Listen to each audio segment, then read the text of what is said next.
नमस्कार, तिब्बत टीवी के हिंदी प्रसारण में स्वागत है। तिब्बत टीवी के साप्ताहिक हिंदी समाचार में हम दर्शकों को परम पावन दलाई लामा, वर्तमान तिब्बत के परिस्थिति, निर्वासन में तिब्बत तथा तिब्बत मुक्ति साधना के संदर्भ में जानकारी प्रस्तुत करते हैं। मैं हूं तेंजिन पेलजोर। आगे देखिए इस सप्ताह के प्रमुख खबर। परम पावन दलाई लामा जी ने ताइवानी बुद्धों के अनुरोध पर 2 दिवसीय प्रवचन। परम पावन दलाई लामा जी के प्रति दीर्घायु प्रार्थना। परम पावन दलाई लामा जी ने कांगड़ा जिला के वरिष्ठ अधिकारियों के साथ मुलाकात की। केंद्रीय तिब्बती प्रशासन के सिक्योंग पेम्बा सिरिंग का उत्तराखंड और हिमाचल प्रदेश के टिबेटन सेटलमेंट की द्वितीय आधिकारिक यात्रा। यूरोपीय संघ ने तिब्बत के अंदर निरंतर जारी गंभीर स्थिति पर चिंता जताई तथा तिब्बती पहचान के संरक्षण का आग्रह किया। समाचार विस्तार इस प्रकार से है।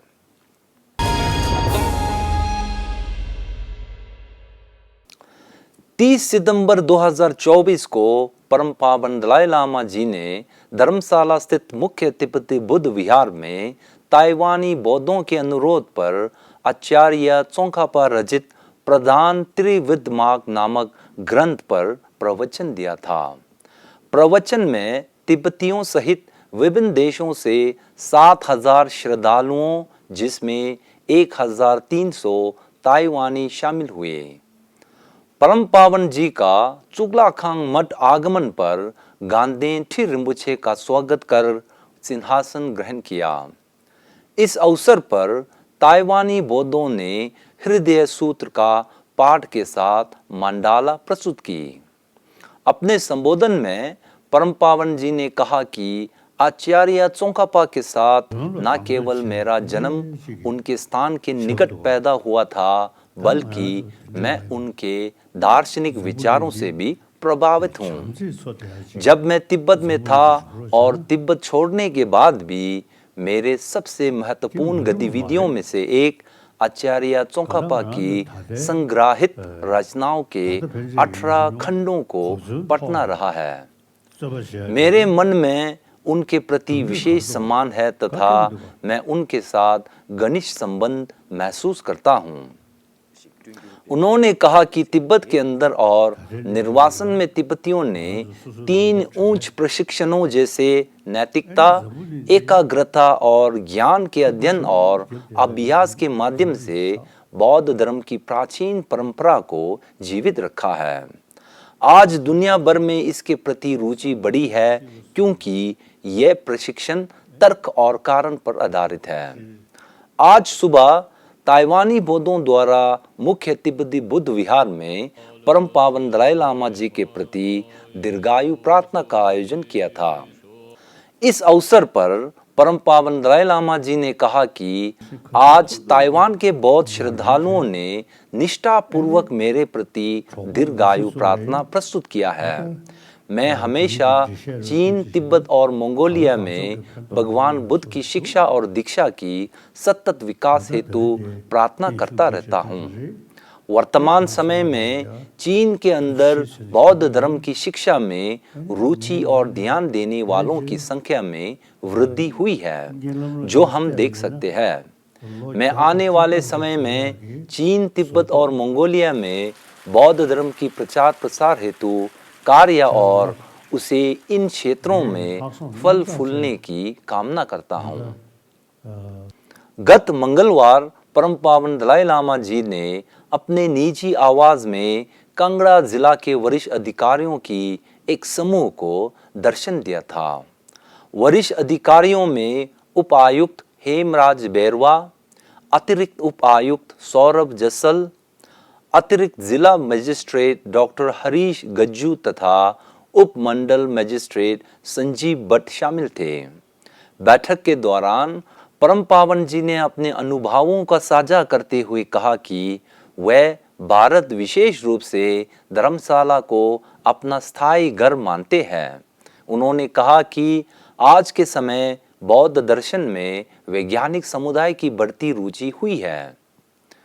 केंद्रीय तिब्बती प्रशासन के सिक्योंग पेम्बा त्सरिंग 24 सितंबर से 3 अक्टूबर 2024 तक हिमाचल प्रदेश तथा उत्तराखंड के विभिन्न टिबेटन सेटलमेंट का द्वितीय आधिकारिक यात्रा कर रहे हैं। इस यात्रा में सिक्योंग ने पोंटा साहिब, पुरुवाला, लखनवाला, बलूवाला, खैरा कैम्प, लिंगसांग, त्सिरिंग थ्वेंदेलिंग तथा थुंडुपलिंग टिबेटन सेटलमेंट का दौरा किया था। अपनी यात्रा में सिक्योंग पेम्बा त्सरिंग विशेष रूप से साक्या ट्रिजिंग क्याब्ग्यों खोंगमा ट्रिजें रिम्बुछे की 80वें जन्मदिन पर आयोजित दीर्घायु प्रार्थना सभा में भी भाग लेंगे। धर्मशाला से प्रस्थान कर सिक्योंग का टिबेटन सेटलमेंट पहुंचने पर तिब्बती कल्याण अधिकारी, स्थानीय तिब्बती संस्थाएं तथा तिब्बती लोगों ने हर्षोल्लास के साथ स्वागत की। इस यात्रा का मुख्य उद्देश्य तिब्बती जनता से मिलना तथा टिबेटन सेटलमेंट की वास्तविक स्थिति और आंकड़ों के आधार पर नीतियों और योजनाएं तैयार करना है। सिक्योंग ने सेटलमेंट की यात्रा का शुरुआत स्थानीय मठों तथा मंदिरों की दर्शन के साथ की है। अपने यात्रा के दौरान उन्होंने विशेष रूप से तिब्बती युवा पीढ़ी के साथ तिब्बती बस्तियों को कायम रखने के लिए तिब्बती युवाओं की भूमिका एवं उत्तरदायित्व पर चर्चा की। तिब्बती जनता को संबोधित करते हुए सिक्योंग पेम्बा त्सरिंग ने 16वीं कक्षा के उद्देश्यों तथा परम पावन दलाई लामा जी द्वारा प्रस्तावित पारस्परिक रूप से लाभकारी मध्यम मार्ग नीति के तहत वार्ता के द्वारा चीन तिब्बत संघर्ष का समाधान करने की कक्षा के दृढ़ प्रतिबद्धता स्पष्ट की है। इसी प्रकार अपनी यात्रा के दौरान सिक्योंग ने विभिन्न तिब्बती मठों, स्कूलों, वृद्धाश्रम, कला एवं सांस्कृतिक संस्थाओं तथा संगठनों की यात्रा कर प्रमुखों तथा कर्मचारियों के साथ मुलाकात की। संयुक्त राष्ट्र मानवाधिकार परिषद के 57वें सत्र के दौरान यूरोपीय संघ ने तिब्बत में जबरन बोर्डिंग स्कूलों, बड़े पैमाने पर डीएनए संग्रह और स्कूल को बंद करने का उल्लेख करते हुए तिब्बत के अंदर बिगड़ती मानवाधिकार स्थिति पर गहरी चिंता व्यक्त किया है। यूरोपीय संघ ने मानवाधिकार रक्षकों, पत्रकारों तथा बुद्धिजीवियों के उत्पीड़न, गिरफ्तारी और यातना का भी निंदा किया है और चीन से मानवाधिकारों की रक्षा के लिए अपनी कानूनी दायित्व का पालन करने का आग्रह किया।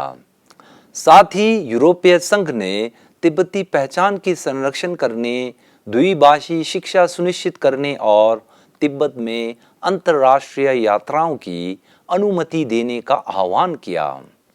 इसी प्रकार ईयू ने तिब्बती राजनीतिक बंदियों जैसे आन्या शेंद्रा, छाडे रिम्बुछे, खो शेरब ग्यात्सो, खोलोक पांडे, समकी डोल्मा, टशी दोरजी आदि का शीघ्र रिहा करने की मांग की। इस बयान का सराहना करते हुए ब्रासिल्स तिब्बत कार्यालय के प्रतिनिधि रिंगजिन खेंखांग ने यूरोपीय संघ द्वारा तिब्बत के मानवाधिकार मुद्दों पर निरंतर समर्थन देने के लिए आभार प्रकट की। इसी के साथ आज का खबर यही समाप्त होती है। अगले हफ्ते हम फिर मिलेंगे। मुझे दीजिए आज्ञा। नमस्कार।